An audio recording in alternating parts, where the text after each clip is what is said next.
जैसे ही सूरज इंडिया के western coast पर ढलता है, अरेबियन सी शांत लगता है, लगभग साइलेंट। पर अगर आप ध्यान से सुने तो आपको रियलाइज होगा कि ओशन बिल्कुल भी शांत नहीं है। उन वेव्स के नीचे समंदर डूबे हुए पिलर्स और इरोड हुए स्टेप्स के थ्रू फुसफुसाता है, कोरल से ढकी दीवारों और मॉसी स्टोन्स के बीच अपना रास्ता बनाता है।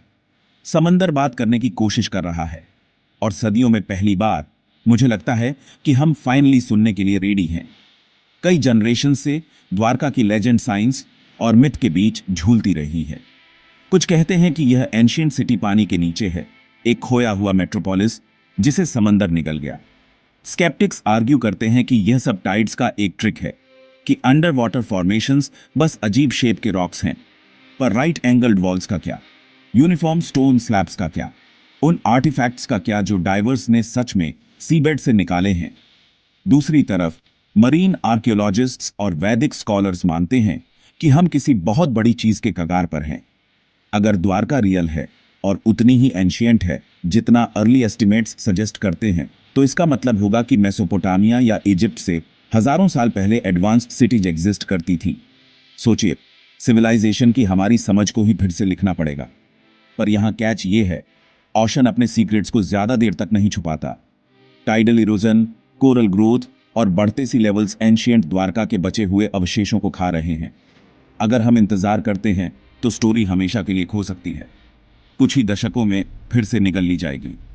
इंडियन आर्कियोलॉजिस्ट्स ने ग्लोबल हेल्प मांगी है, पर ब्यूरोक्रेसी, पॉलिटिक्स और रिलीजियस सेंसिटिविटीज चीजों को धीमा करती रहती हैं।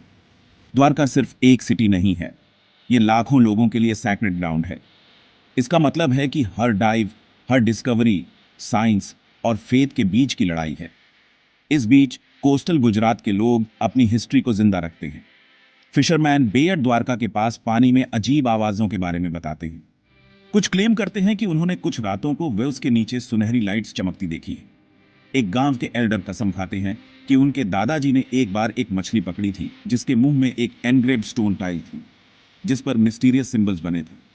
क्या ये सिर्फ स्टोरीज हैं, या उस समय की यादें जब समंदर ने सब कुछ नहीं लिया था?